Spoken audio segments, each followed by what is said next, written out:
अठीने नरसिंह जी रो बड़ो भाई ने लोग बिठार शिक्षा देते हैं।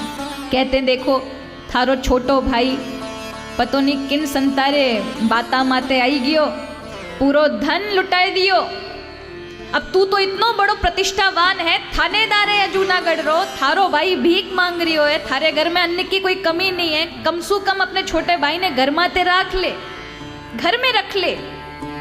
ये घर घर भीख मांगता है, तेरी प्रतिष्ठा को आंच लग रही है। बड़े भाई को समझ आया कि भाई अगर छोटा भाई भीख मांग रहा है तो हम तो थानेदार हैं, यहाँ पर इतनी बड़ी प्रतिष्ठा है हमारी, लोग क्या कहेंगे। तो बंसीधर जाते हैं और नरसिंह जी रे पास जार कहते हैं घर में कोई कमी है, तू अठने भीख मांग रही हो, चाल घरा। नरसिंह और नरसिंह जी री पत्नी ने नरसिंह जी के बड़े भाई अपने घर माते ले आते। अठीने देखकर कितनी खुशी होती कि नरसिंह जी के बड़े भाई कितने अच्छे हैं कि उन्होंने अपने छोटे भाई को आश्रय दिया। लेकिन नरसिंह जी के जीवन में भारी विपदा अब शुरू होने वाली है।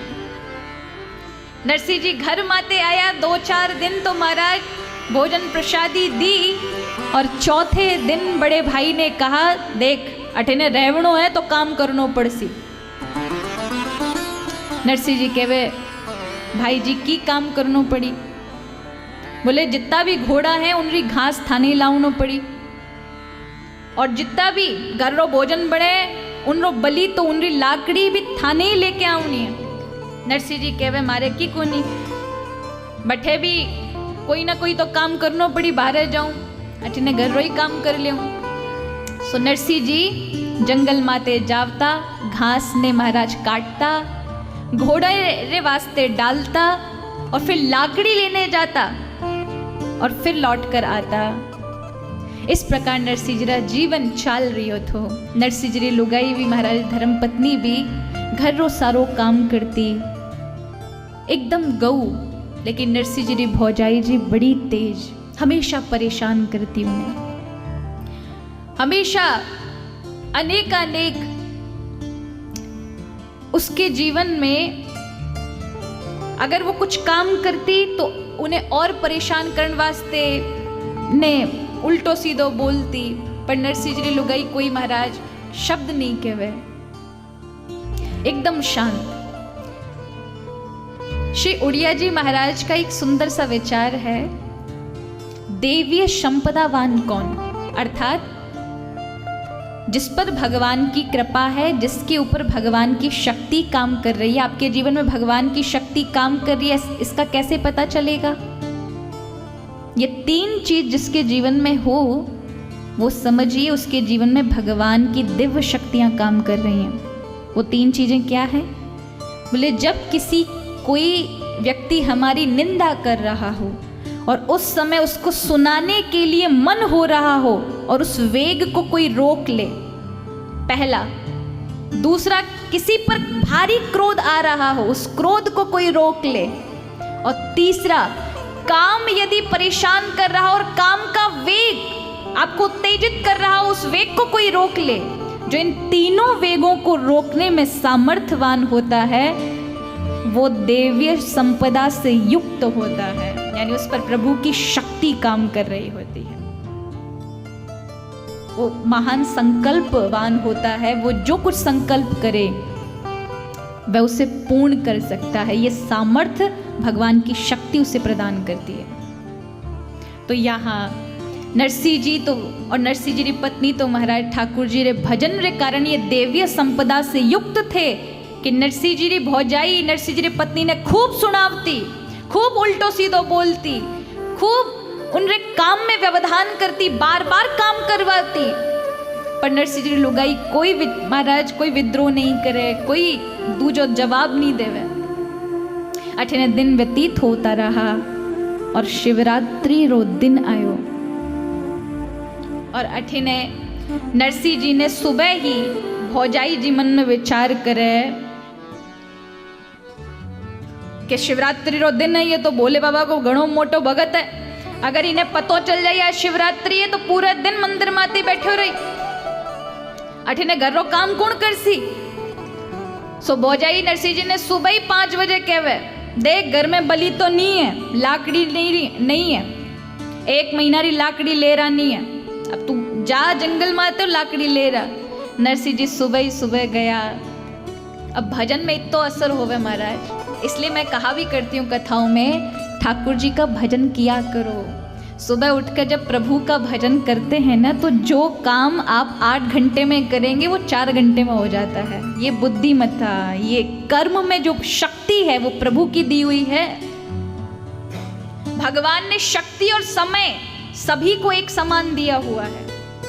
कोई ये नहीं कह सकता अजी मेरे पास तो 2 ही घंटे हैं, सभी को भगवान ने 24 घंटे दिए हैं। ऐसा नहीं कोई कह सकता कि नहीं अजी हमारे पास तो पूरे दिन में 72 घंटे हैं। नहीं, कोई अरबपति होगा उसके पास भी 24 घंटे हैं, और कोई खाकपति हो, बिल्कुल किसी के पास कुछ ना हो, उसके पास भी प्रभु ने 24 घंटे ही दिए हैं। उन समय का, उस 24 घंटे का आप सदुपयोग कैसा करते हैं, ये आपके ऊपर निर्भर, आपकी इच्छा के ऊपर निर्भर करता है। और उसी प्रकार शक्ति भगवान ने सबको एक समान दी है। कार्य करने की जो ये क्षमता है, ये सबको भगवान ने, चाहे वो अमीर हो चाहे वो गरीब हो, सबको एक समान। अब ये समय और शक्ति का आप किस प्रकार से सदुपयोग करते हैं, ये आपके ऊपर निर्भर करता है। और उस शक्ति को और अत्यधिक शक्तिवान बनाने के लिए हरि का भजन करना चाहिए। तो नरसिंह जी ठाकुर जी का स्मरण करते करते जो काम उनको शाम तक होता वो दिन में ही पूरा कर लिया। पूरे महीने की लकड़ी इकट्ठी की, उनकी खूब सारी पोटली बांधी, और नरसिंह जी एक एक करके गांव माते इकट्ठा कर दिया। इकट्ठा रखने के बाद जैसे ही एक गट्ठर को उठाकर आ रहे थे, तभी रास्ते में पता चला कि आज शिवरात्रि रो दिन है, आज तो भोलेनाथ रो दिन है। मन में बड़ा दुख हुआ, आज मारे महादेव री मने पूजा करनी चाहिए, और आज मैं अठीन घूम रही हूँ। और जैसे ही नरसिंह जी रास्ते में गए तो वहाँ शिव जी के मंदिर में कीर्तन हो रहा था। बहुत सारे भक्त महादेव जी का कीर्तन कर रहे थे।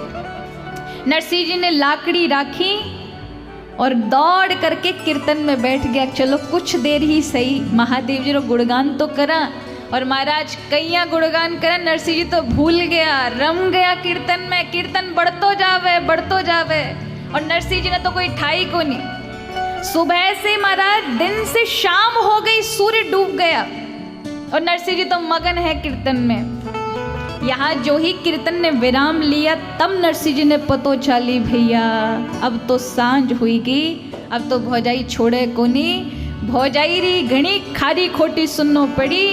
सो नरसिंह जी लाकड़ी ने उठा और घर माते आया, चुपचाप लाकड़ी रो गट्ठर रखी, और जो ही गौशाला माते जठे नरसिंह जी रहता, गौशाला माते जो ही मुड़ियो, पीछे सी महाराज भौजाई खड़ी होर ताने सुनावे, हमें आयो है, तारे भरोसे बैठे तो सैन भूखा मर जाई, कई करतो थो तू। नरसिंह जी कहवे भौजाई जी मैं गलती तो करियो थे, माने कितो भी सुनाओ, पर मैं लाकड़ी तो बहुत जल्दी ले रहा हो, पर आज शिवरात्रि रो दिन तो मंदिर माते कीर्तन हो रही हो, मैं बैठे कीर्तन में बैठ के। भौजाई कहवे हाँ हाँ तू तो घणो भगत बने, कीर्तन वाला ने रोटियां नहीं खिलाई थाने।